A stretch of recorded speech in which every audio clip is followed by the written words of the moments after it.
Რამდენი ამბავი იყო ატეხილი დინამოს კორტების დანგრევაზე, მიტინგებს აწყობდნენ და სხვა შორის მე ამ ხალხს არც ვამწყობლებ, ხა ეს რო ყოფილიყო წინამთავრობის დროს, მართლა დაანგრევდნენ და არაფერს ახალს არ გააკეთებდნენ. მაგრამ ეს სხვა მთავრობაა, სხვა დროა და დაგვემოწება ყველა რომ გავაკეთეთ ბევრად უფრო მაგარი ადგილი რაღაცა. იქ სადაც ხალხი ბევრად მეტი ცხოვრობს, მათ შორის სოციალურად დაუცველი ხალხი.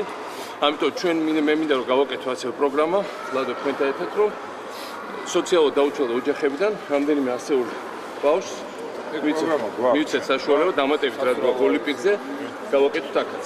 მივცეთ საშუალება რომ მაინც ტენის ჩოგნები, ჩოგბურთის ჩოგნები, ბურთები ეს არის ცოტათი ფუფუნების საგანი თუ ოჯახს ძალიან უჭირს.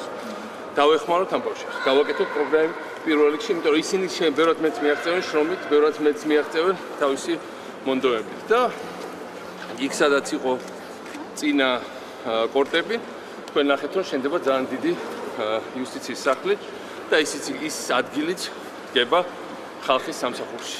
ესა ძალიან მნიშვნელოვანი. თბილისი ხდება ძალიან კომფორტული ქალაქი საცხოვრებლად, სულ უფრო მეტად. ძალიან მძიმე მემკვიდრეობა მიიღო მერმა, მაგრამ ვცდილობთ ამ მემკვიდრეობის სწრაფი ტემპით გადავახოს.